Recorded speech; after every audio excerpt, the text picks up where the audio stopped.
सत साहिब सतगुरुदेव की जय।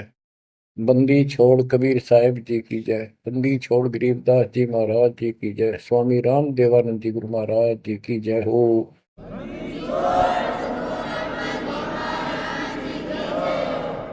सर्व संतों की जय, सर्व भक्तों की जय, धर्मी पुरुषों की जय। श्री काशी धाम की जय, श्री सुडानी धाम की जय, श्री क्रोथा धाम की जय, श्री बरवाड़ा धाम की जय। सत साहिब परमपिता परमात्मा कबीर बंदी छोड़ जी की असीम कृपा से बच्चों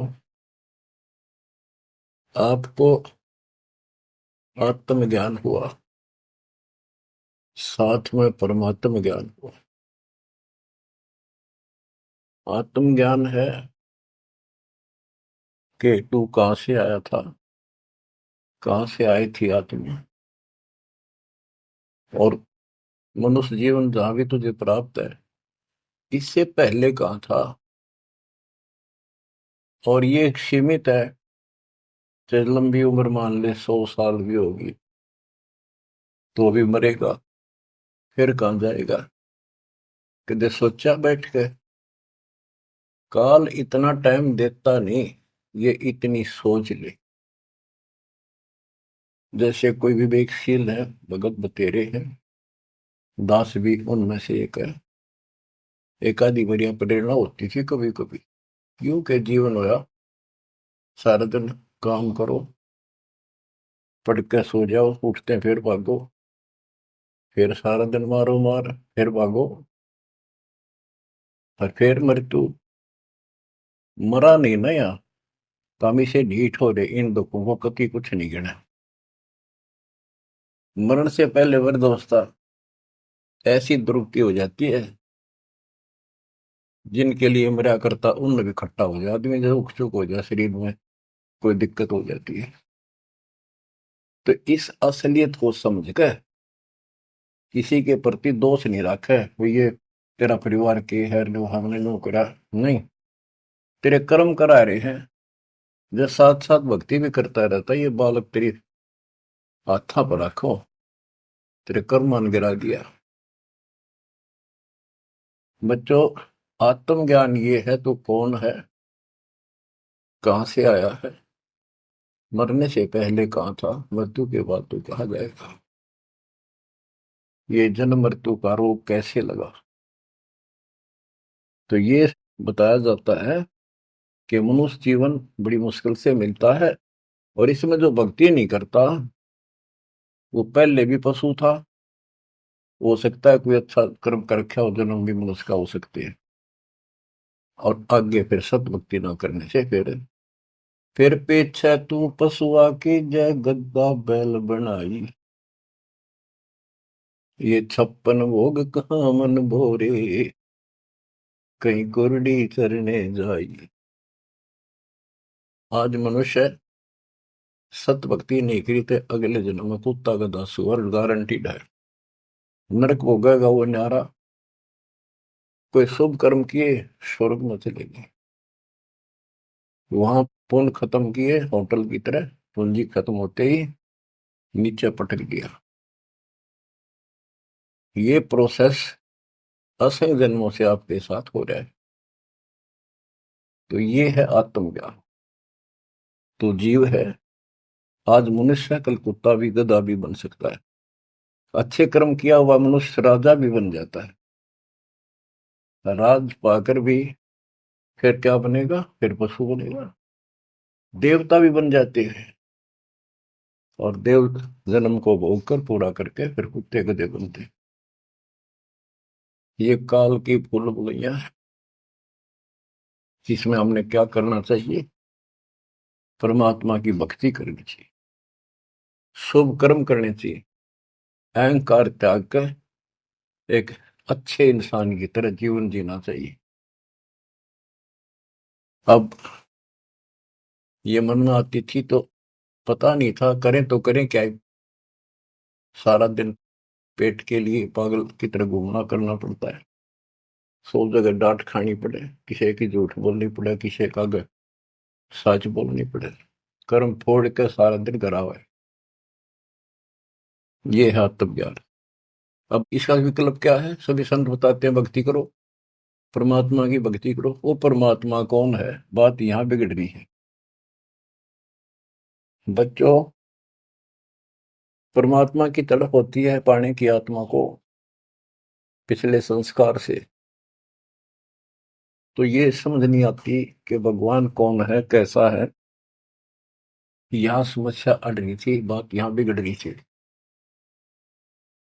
ये ज्ञान तो आम दे दिया जाता था कि भाई भक्ति करो, मनुष्य जीवन बार बार नहीं मिलता, आपत्ति जीवन में आती है, भगवान उन कष्टों को दूर करता है। परमात्मा कुछ भी कर सकता है, राजा को रंक बना दे, अंधे को आंख दे सकता है, निर्धन को धनी बना सकता है। अब वो परमात्मा कौन है? सभी कोई ना कोई, जैसे हिंदू खासकर विष्णु जी को, कृष्ण जी को, उनके अवतार रामचंद्र जी को और शंकर भगवान जी को पूजते हैं, देवी देवताओं को पूजते हैं, ब्रह्मा को नहीं पूजते। ब्रह्मा को दुर्गा ने श्राप दे रखा है, तेरी जगत में पूजा नहीं होगी, इसने झूठ बोल दिया था। तो कहने का भाव ये है कि सब परमात्मा को निराकार बताते हैं और पूजा साकार रूप में किसी न किसी की देव की करते हैं। तो यह पूजा भगवान की तो नहीं हो सकती जब तुम किसी अन्य को पूज रहे हो और उसको निराकार बताते रहे। तो बच्चों ये ज्ञान नहीं था, अज्ञान था। इसका कोई सिर पैर नहीं था। 600 साल पहले भगवान ने आके बताने की चेष्टा की, किसी ने कदर नहीं करी। तो बच्चों, आत्मज्ञान और परमात्म ज्ञान दोनों ही संत बताते हैं, तत्वदर्शी संत बताता है। जिसको खुद भगवान आके बताता है वो ज्ञान आगे प्रचार किया जाता है। कूप की छाया कूप के माही, ऐसा आत्मज्ञाना, या से आगे परम पद ता का भेद न जाना। जैसे छाया का क्या उद्देश्य होता, वृक्ष की छाया है, पृथ्वी पर है, धूप से बचने के लिए वहां पशु भी, मनुष्य भी विश्राम करते हैं। तो लाभ हुआ।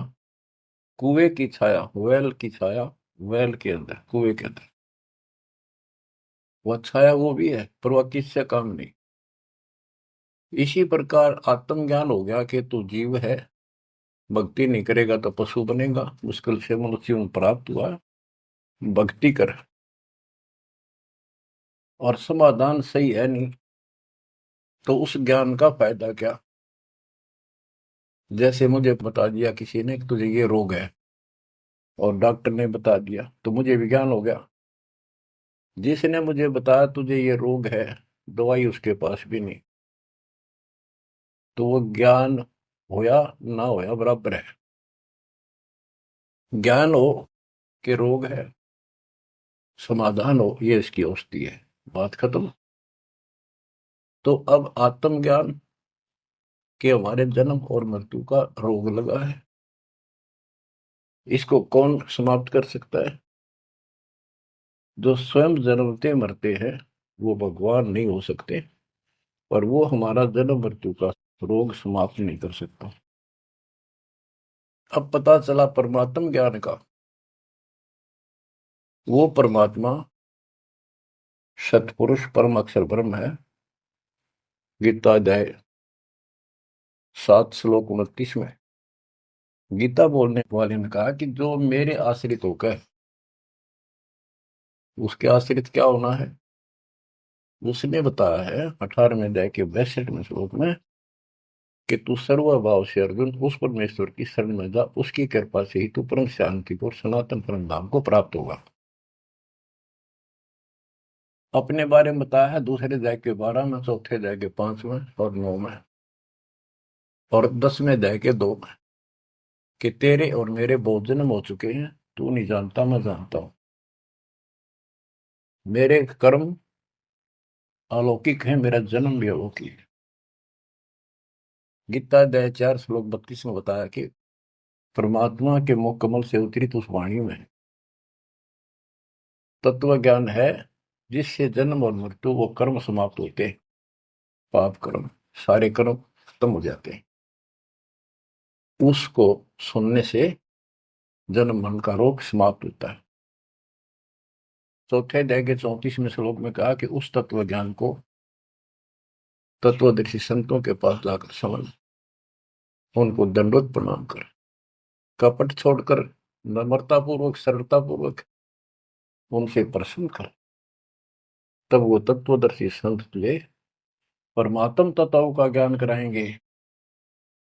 गीता बोलने वाला ये कहते हैं कि श्री कृष्ण जी है, और इसी को इस सर्वशक्तिमान अजन्मा, इसकी कभी मृत्यु नहीं, को माँ बाप ने कैसे अज्ञान सोच थी। ये खुद कह रहा है कि मेरे जन्म मृत्यु होते हैं। दूसरे अध्याय के 70वें श्लोक में कहा कि अविनाशी तो और है, वो है जिसको मारने में कोई सक्षम नहीं है, जिससे सारा संसार व्याप्त है। 18वें अध्याय के 46वें श्लोक में ये कहा। तो बच्चों, अब ये कहा कि ये जो मैंने बताया है, इसने जो ध्यान सुन लेगा और इसको कर लेगा कि तत्वदर्शी संत की खोज कर लेगा, वो 7वें अध्याय के 29 पे आता हूं। मेरे आश्रित होकर जो जरा और मरण, यानी जरा वृद्धावस्था का दुख, मरण मृत्यु के कष्ट से छुटकारे के लिए, मोक्ष के लिए जो प्रयत्न करते हैं, साधना करते हैं, इस संसार की और किसी वस्तु की इच्छा नहीं रखते, वे तत्ब्रह्म को, संपूर्ण अध्यात्म को, और यानी पूरा तत्व ज्ञान, सूक्ष्म वेद और सभी कर्मों को वो जानते हैं। गीता ने 8वें अध्याय के प्रथम मंत्र में पूछा कि किम तत्परम, वो तत्परम क्या है। 8वें के 3 में गीता ज्ञानदाता ने उत्तर दिया, वो परम अक्षर ब्रह्म है।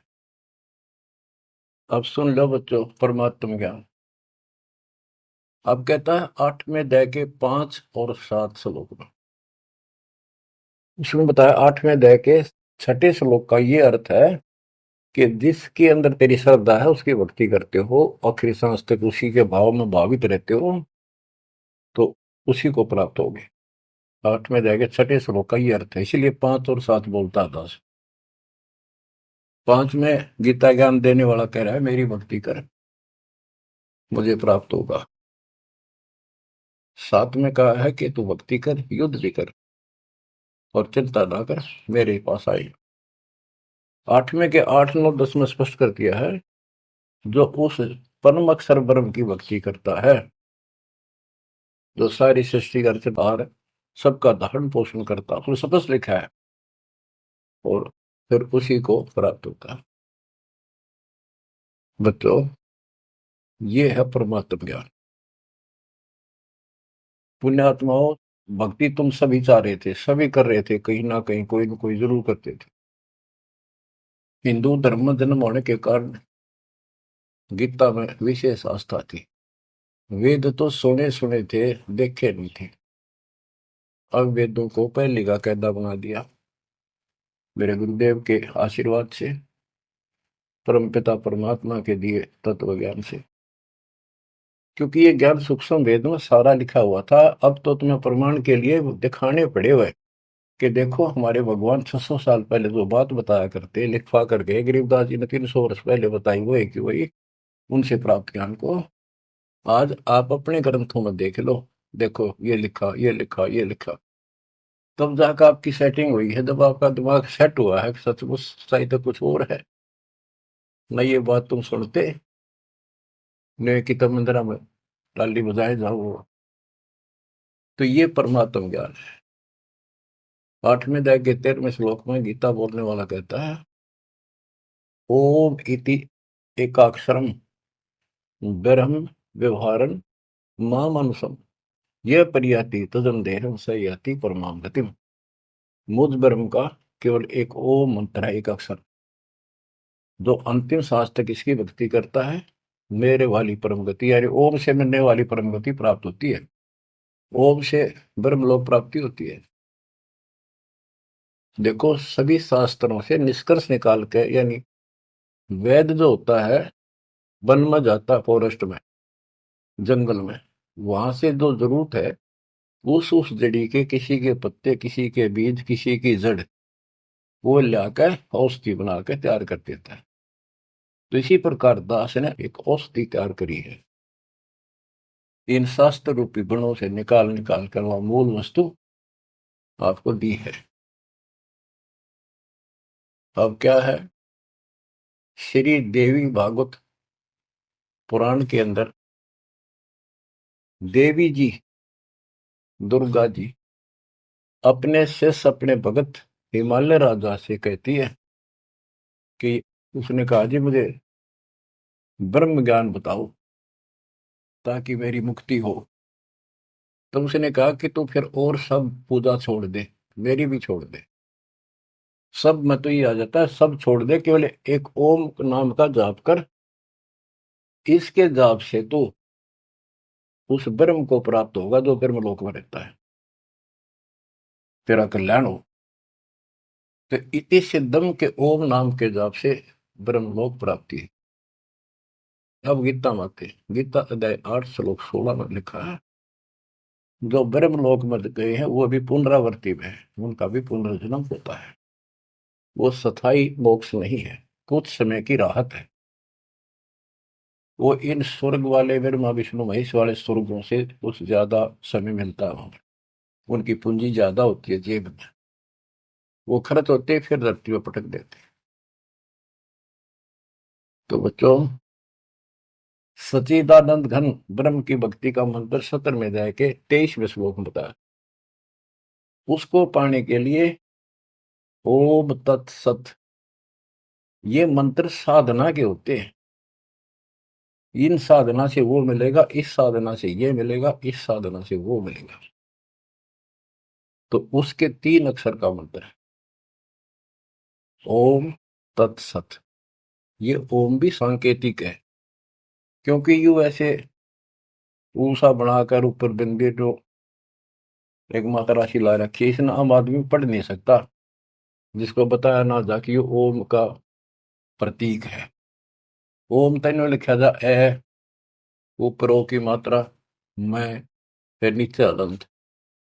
यूं तो पढ़ लिया आदमी आम ओम है, लेकिन वो 3 कासा बनाकर उसका पूछड़ हिला रखी, ऊपर बिंदी ला दी, इसको कोई नहीं बता सकता ये ओम है जब तक दो ना बताया जाए ये ओम का प्रतीक है। तो तीनों कोड वर्ड है। ऐसे ही कुरान शरीफ के अंदर लिखा है कि एन सीन का, उसमें सिर्फ एक एक अक्षर लिखा है इन तीनों मंत्रों का। ए, एन माने ए, काफ माने क, जैसे पंजाबी में हम पढ़ा करते हैं ऊड़ा ईड़ी सस्सा कक्का खग्गा, कक्का माने क, खक्का माने ख, गग्गा माने ग, हिंदी का। इसी प्रकार ये एन सीन काफ, ये उर्दू के, फारसी के वर्णमाला है। तो उसमें लिखा ए, से, क, कि ये मंत्र है 3 मोक्ष के, ए, से और क। यानी ए ओम का प्रतीक है, पहला अक्षर, ऐसे से उसे ओम तत्सत में सत का पहला अक्षर है। अब मैं खोलूंगा नहीं आगे, बस इतना ही बताऊंगा। ये भेद आज तक किसी भी मुस्लिम भाई को प्राप्त नहीं, यहां तक कि हजरत मोहम्मद जी को पता नहीं था। अगर वो होता तो बता के जाता सबको कि इसका ये अर्थ है। अनुवादकर्ताओं ने इतना लिख दिया कि इसका भेद तो खुदा ही जाने। अब बताओ, खुदा भी तो भगवान का है, भगवान भी तो मनुष्य रूप में आगे बताया करे, उसने तो बताया आगे सारा कुछ, ही इसका ये अर्थ है। तो बच्चों, आप समझ लो, पृथ्वी पर Kabir is God, Rampal is तत्वदर्शी संत, नथिंग एल्स। आपकी किस्मत देखो, कैसा सुलझावा ज्ञान आपके आगे रख दिया दाता ने। घर घर बोध विचार हो दुर्मति दूर बहाए। आज घर घर बैठे कान ला कर सुनने लाग रहे हो मालिक की चर्चा को।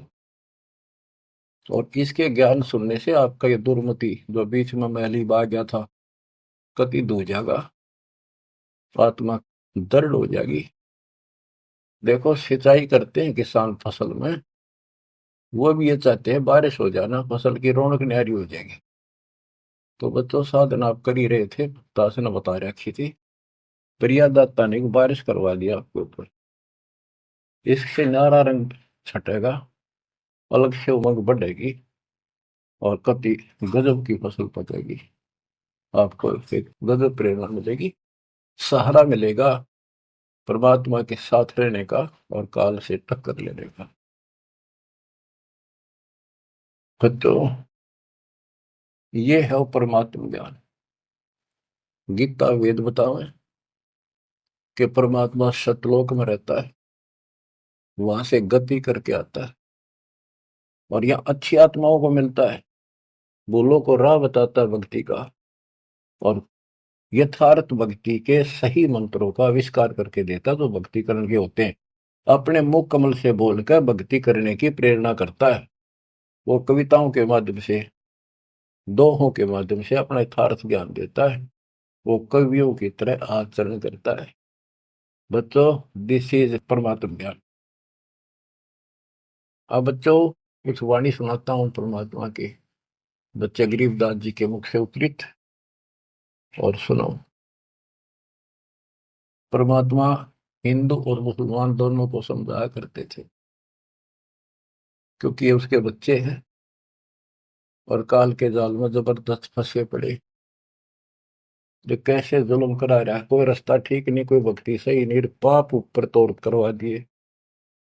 बलि चढ़ाओ, फलाना करो, मुर्गी मारो, बकरी मारो, गाय मार के खाओ, अलग तरह का। कहते बासमती चावल पका, घृत खांड टुकडार, गरीब दास कर बंदगी ये कूड़े काम नवार। बच्चों जब सिकंदर लोधी ने देखा कि गाय जिंदा कर दी, टुकड़े टुकड़े हो गए थे माँ बेटे के, वो गर्भ न्यारा पड़ गया था और बाल्टी भर दी दूध की। सिकंदर लोधी ने प्रणाम किया तो शेख तकीर वो सारे बेदक के, इतने पाप भर गया था। भगवान के बच्चे भगवान से टकराव देख के जुल्म हो रहा। काल ने मिसगाइड कर रखा, शराब पै रखी अहंकार की। तो पालकियां में बैठा के, पालकी होती थी पहले बैंगी सी हुआ करती, जैसे ये हमने देखे पहले कुएं से पानी लाते थे ब्याह शादी में, वो पानी लाने वाले मजदूर होते थे। एक कंधे पे लंबा बांस सा रख के उसका आगे पीछे बड़े बड़े टोकने पर रख लेते। इसी तरह आगे पाछे पालकी लटकाया करते थे। ये तो पालकी होती थी। एक पालकी होती थी, आगे पाछे एक कक्ष होता था, कक्ष छोटा सा अलमारी सी, उसके ऊपर का एक लठ टांग दिया होता लंबा मूसड़ सा। तो दो तीन आदमी आगे लगते, दो तीन लगते पीछे, और बीच में अलमारी लटकी चला करती थी, लटकती, उसमें राजा बैठा करते थे। खिड़की होती थी, वो सुंदर, उसको सजाया जाता था, अंदर भी बहुत अच्छे मखमल के कपड़े बिछे होते थे। तो उसमें राजा वाली पालकी में परमात्मा को बैठा के चालन लगे। जो सिपाही पकड़ के लाए थे वो एक कंधे पे ले जाने लग रहे मालिक को। शेख तकी का आग लगी, उसने अपनी विद्या छोड़ी। जैसे हम पढ़ते हैं ना, असुर ने गंधर्व रमैनी के बाद में 98 पुन मुठे लागे उल्टा इधर खाई, उसने वह मूठ मारी विद्या। कबीर साहब के तो लगी कोई नहीं, एक कुत्ते का लगी, कुत्ता मर गया। परमात्मा वो पालकी से उतरे और कुत्ते का कान पकड़ के बोला भाई खड़ा हो। वो जीवित हो गया। और यह मूठ यानी वह शक्ति जिसने मारी है उससे कहा वह एकदम उड़ खड़े शेख तकी का लगी, लगते मर गया, चित गया। परमात्मा पालकी में बैठ लिया, चल भाई। अब पालकी वाले ने तो छोड़ के आना था, जो आदेश हो रहा था चले गए। पीछे थी काजी बुल्ला, सारे मुसलमान इकट्ठे होकर फिर गए। हे बादशाह,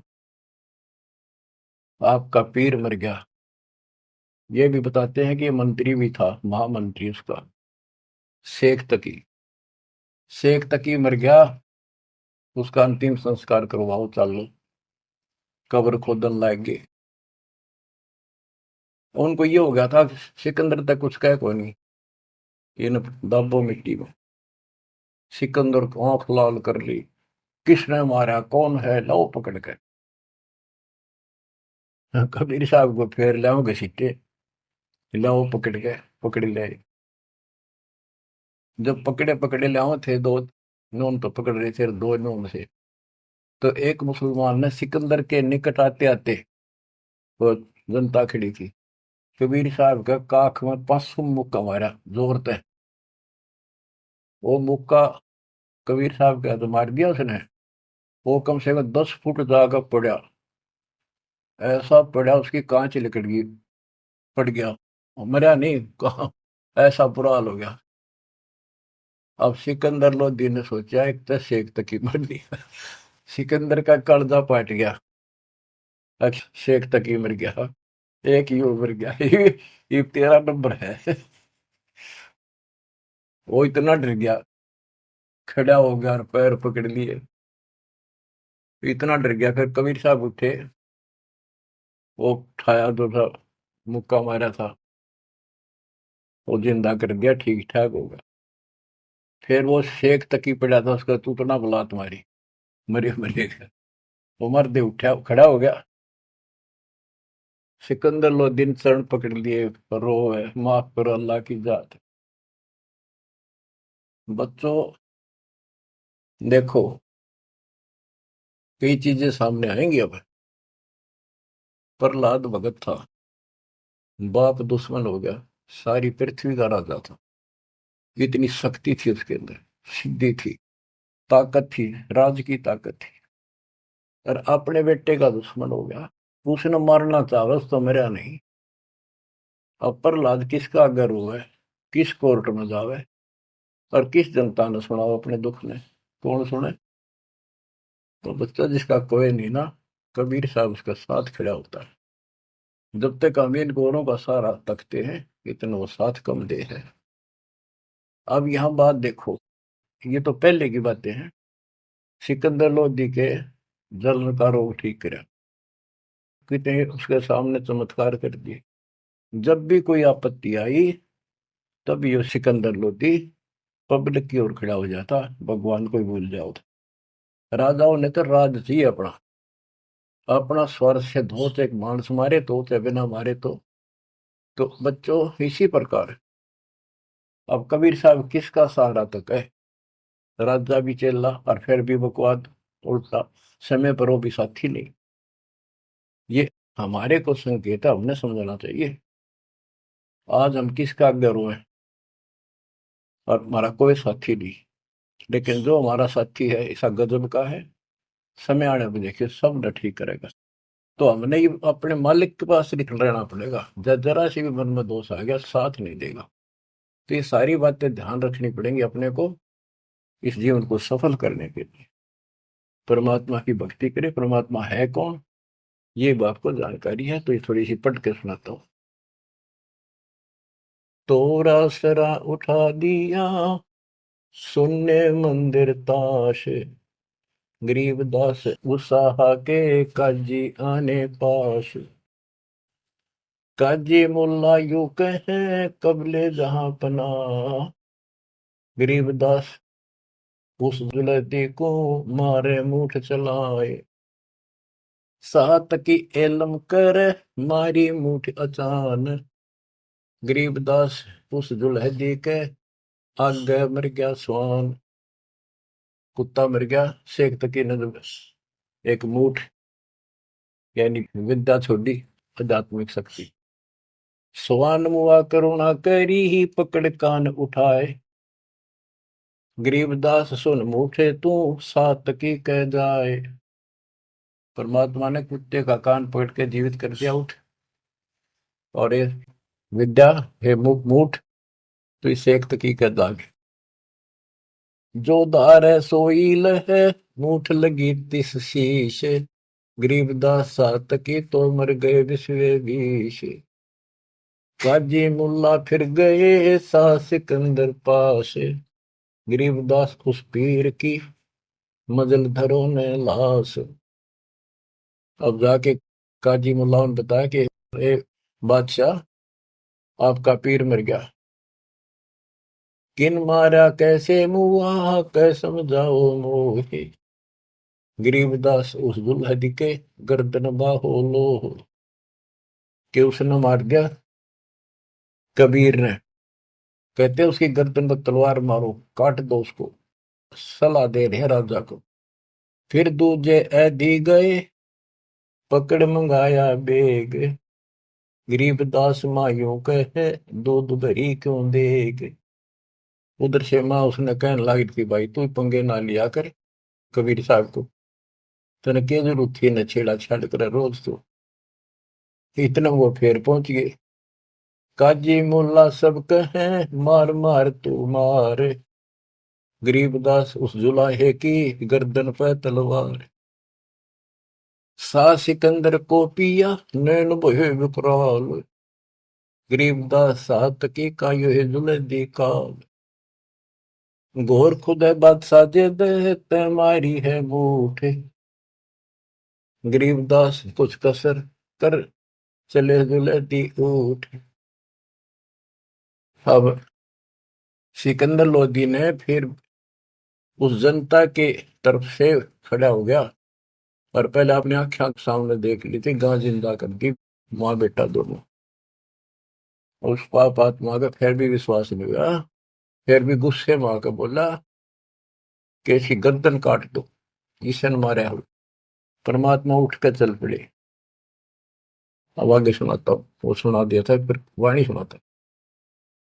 गिरब काजी मुल्ला बागती लगी गर्दनी पांच। के वो दूसरे जो उठ कर चलने लग गया तो काजी मुल्ला पकड़ने लग गए और परमात्मा ने उनके साथ खेचा तानी की, झटकन झटका हो गए।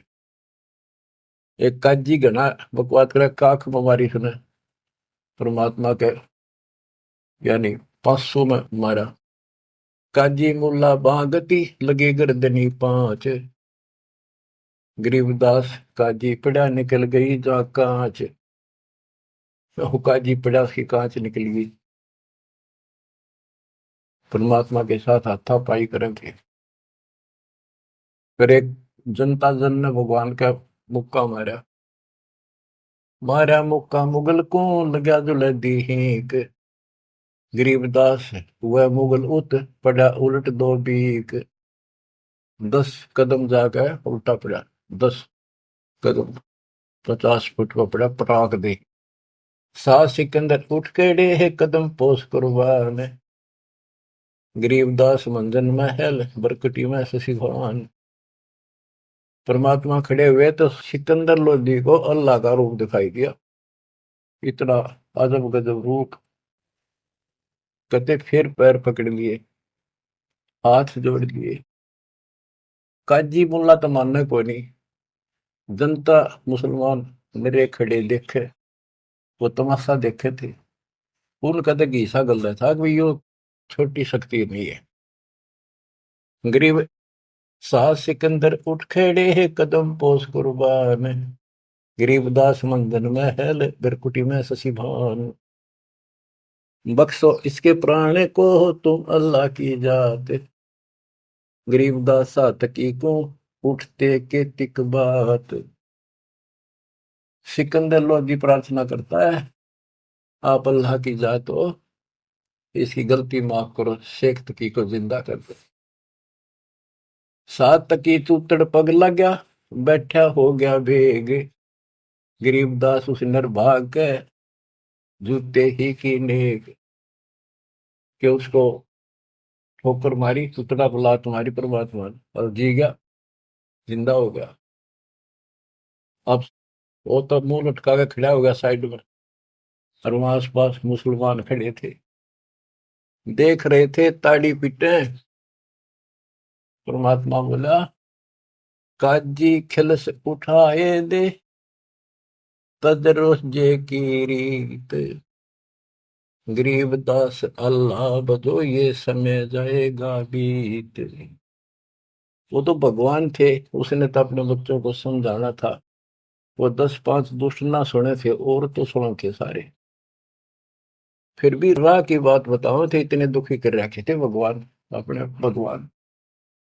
काजी खिलस उठाए दे, तजरो जे की रीत, गरीबदास अल्लाह भजो ये समय जाएगा बीत। ये नष्ट हो जाएगा मनुष्य, भगवान की भक्ति कर लो। काजी राजी क्यों हुआ, खेती अल्लाह की रूह, गरीबदास छूटे नहीं, लेखा दूबर दूर। कि हे काजी, परमात्मा तेरे से कैसे खुश होगा, तेने उसके बच्चे को मार दिया।